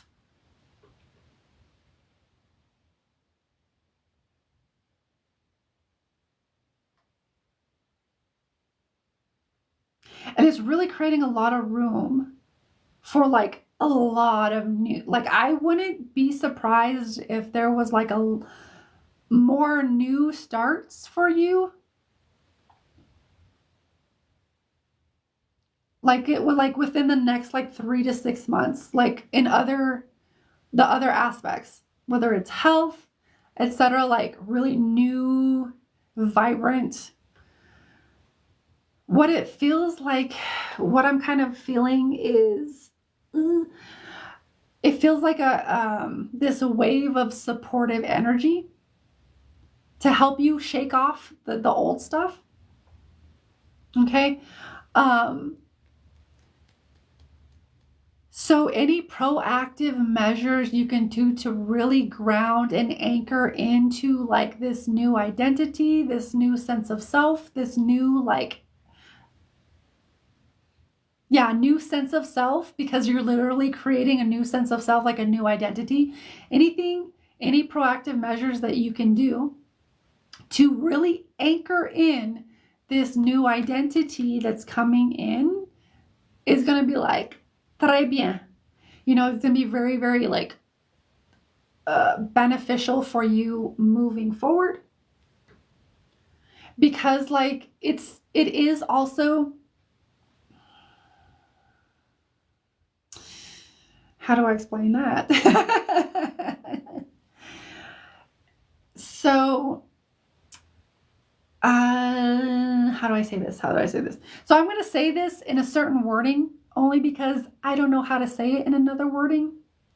But it's not to create like anxiety or fear, but it's more like awareness.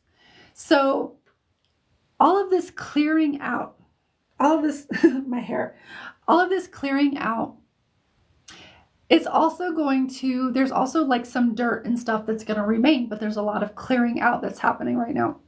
But there's still like little clumps of dirt that ain't quite ready to go. Okay. So then you have what I'm hearing is like a backlash, for lack of a better term. So this new energy coming in. This is why I'm saying whatever you can do to anchor in this new identity and like realize like this is me, or, you know, whether it's writing things down and journaling it, like this is how I feel. This is the new identity that I feel coming in for me, etc. Because these old clumps of dirt that are hanging on are like old identities, old operating systems, part of an old paradigm that are going to want to come back. And when the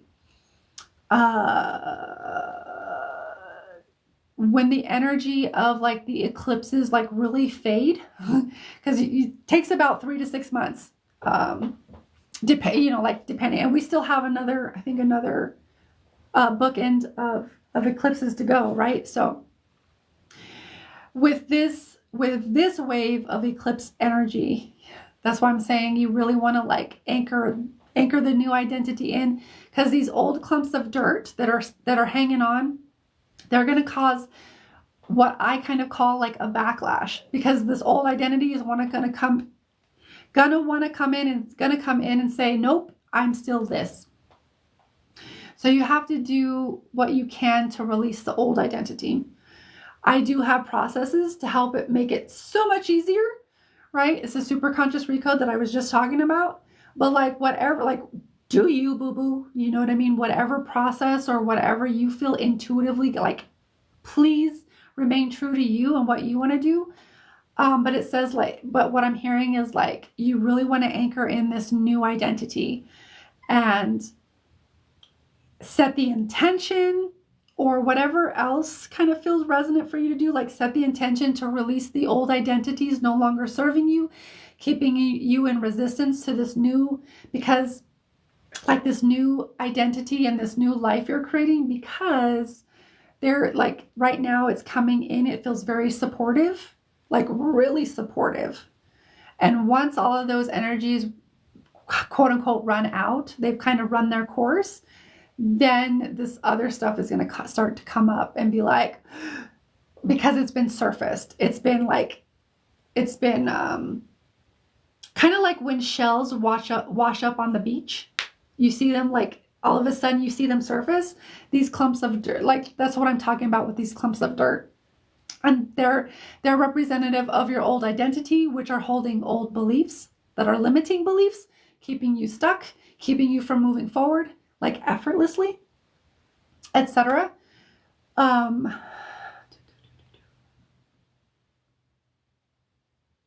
So I would take advantage of the energies now. And I'm just going to emphasize it one more time. Do what you can to really anchor in this new identity.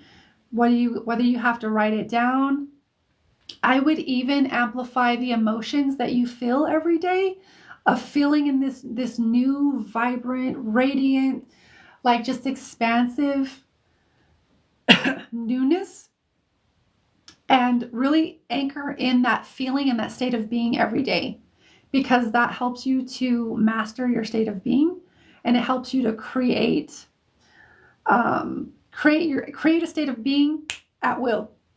Okay, so I would really anchor in that. That's like one thing, is you can create an anchor. Like anchoring in an emotion. You can use your physiology to create anchors as well. It's kind of like how traumas leave marks in the body. You can create anchors that help us, that are tagged into really amazing feeling, expansive feeling states of being. You can use your physiology to create anchors and to really anchor in that emotional state as well. So that's one thing that you can do. Hold on, there's something else here. So they're wanting me to like switch.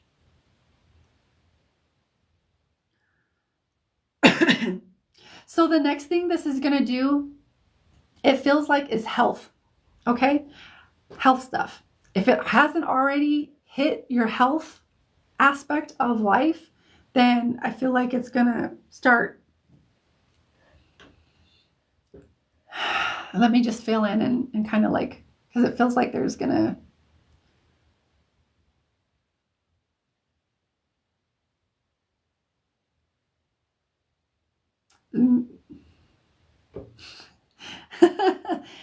I was hearing a really interesting misbalances. So misalignments and imbalances in your health, I feel like will start to show up if they haven't already. And that is there to help you and guide you into embracing a more proactive measures in your health. So this is going to touch your health as well, the aspects of your health. This feels like it comes in later in the year with the other bookend of set of eclipses. So typically we have like 2 or 3 at the beginning, and then I think 3 at the beginning, and then like 1 in like November, or whenever it is, eclipse at the end of the year, right? So it feels like somewhere at the end of the year, if it hasn't poked up already or like creeped up already and shown its head and surfaced, it feels like around that other eclipse, there's going to be health, like not big health issues, but like the starting of like, okay, this is where we need to focus. We need to refocus, and health needs to become, if you haven't allowed it to become already, a priority of value, of like valuing health. Okay. So that could be something to contemplate and become more proactive in now around health. I don't get anything like specific. I do get like diet. I do definitely get diet, like changing dietary habits. Um,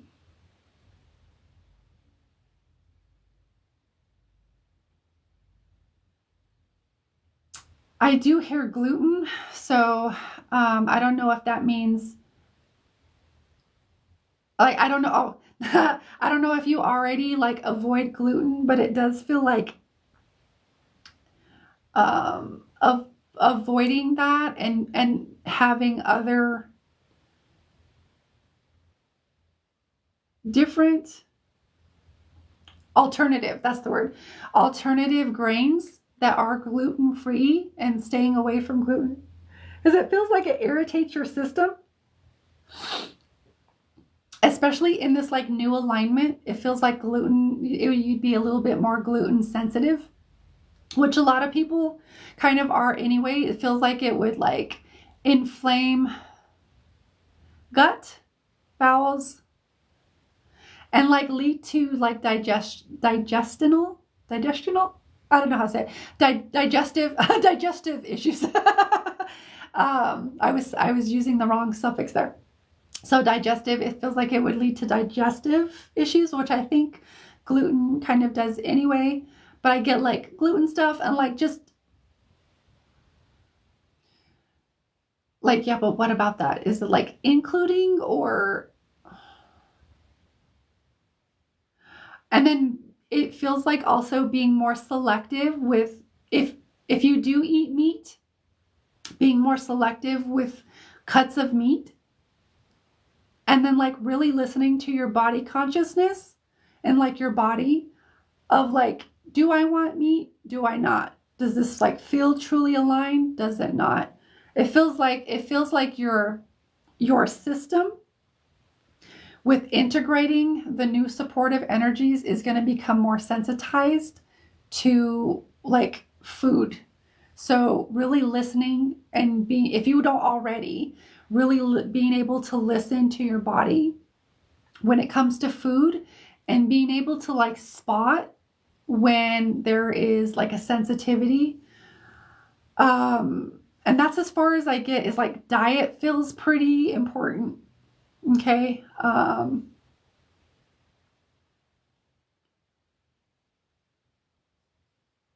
That doesn't necessarily mean like be super restrictive or anything like that. It just means being more aware, like really tuning into your body. Okay. Like really forming if you don't already have that really intuitive and in tune relationship with your body, that might be another area that you might want to explore over the next, I'm hearing 6 months. Oh, excuse me. Oh, excuse me. Because it feels like you become a little bit more sensitized to certain foods. I do hear more minerals, especially minerals that are meant to be found in water, like magnesium. Uh, what do you call that? MSM, or another word that can be found is like organic sulfur, MSM. Um, I'm hearing more minerals that are like we're meant to we're that are meant to be found in our water, but have been like cleaned out, and our water's been sterilized and it's kind of dead, especially if you drink like bottled water. But if you drink like spring water and water that has like the minerals in it, drinking like spring water, um, if you don't already, it feels like you need minerals. Like I'm hearing like magnesium and like MSM or organic sulfur is another form of that. And that's just like that feels like a good place to start to become, because it feels like moving on. It feels like, especially if you're already sensitive to some things, it feels like you're going to be, there's just, your systems are going to become more sensitized. Okay.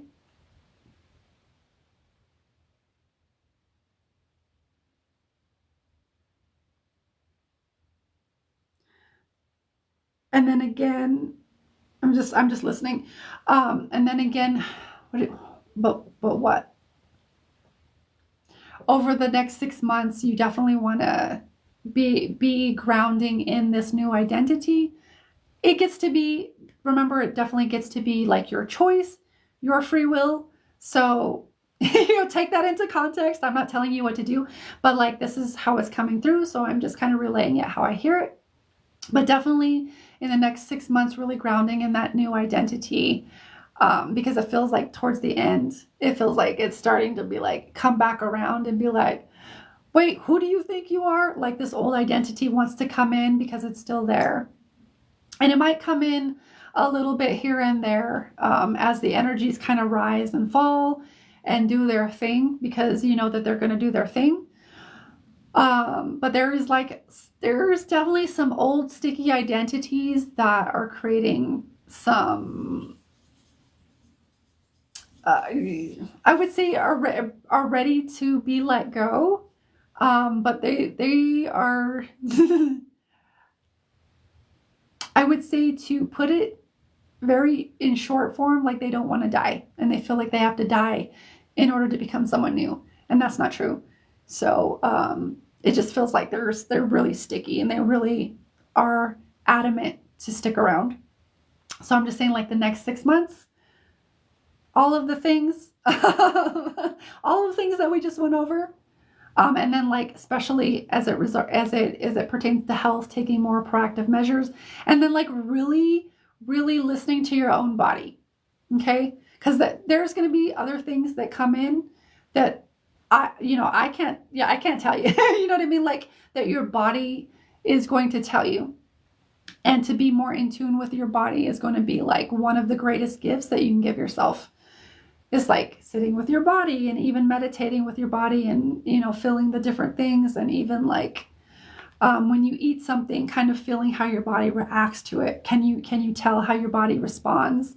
Ooh, I like that. Ooh, I didn't like that. And being able to sensitize yourself to those different stimuli and different feedback that your body gives you, it's going to be like one of the best gifts that you can give yourself, especially this year. Okay. Let me just see if there's anything else. It feels like that's complete. Yeah. So that's complete. Does that make sense? Let me just scroll back up.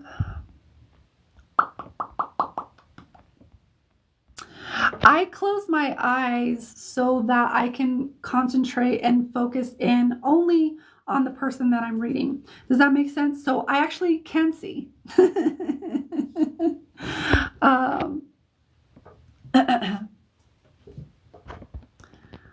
I love it when people are like, open your eyes. No. It actually helps me focus.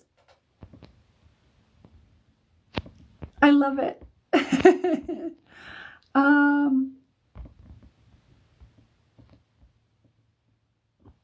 Makes sense? Okay, sweet. I love it. I love it. Okay, so spot on with the health stuff. Okay. Yeah. That was, as long as that makes sense to you, my dear, that's all that's all that matters. So, and then, with all of that, definitely it feels like, it also feels like an invitation to really become more in tune with your body consciousness and really allow your body to tell you what it needs, rather than, because what that's going to do is it's going to highlight all of these places where you might be searching for emotional comfort in food, which is like there's no judgment there, right? But like it shows you all of these different things and operational systems that can also be affecting your overall health. Okay. So I'm glad it makes sense. Thank you for allowing me to read for you, my dear Ashley. I love it. If anybody, yeah, absolutely. You're welcome. Thank you. If anybody else is looking for, one-on-one sessions. Oh, I love it. I love those lights. Thank you. If anybody else is looking for like one-on-one sessions, the super conscious recode, private readings, I do multidimensional mediumship, quantum healing sessions, a lot of different things. All you have to do is go to the link in my profile under services and booking. You can see all my services. You can book with me there. Okay. I'm not just a reader. I like to actually help people and support people through their transformational journeys, especially the healing journeys and stuff like that. Okay. So I'll be there. I'll be back with more readings later on this week. Not sure when. But until then, I will talk to you later. Have a beautiful night, morning, afternoon, wherever you are. Take care. Take care of yourself. A lot of crazy energies. Love you. See ya.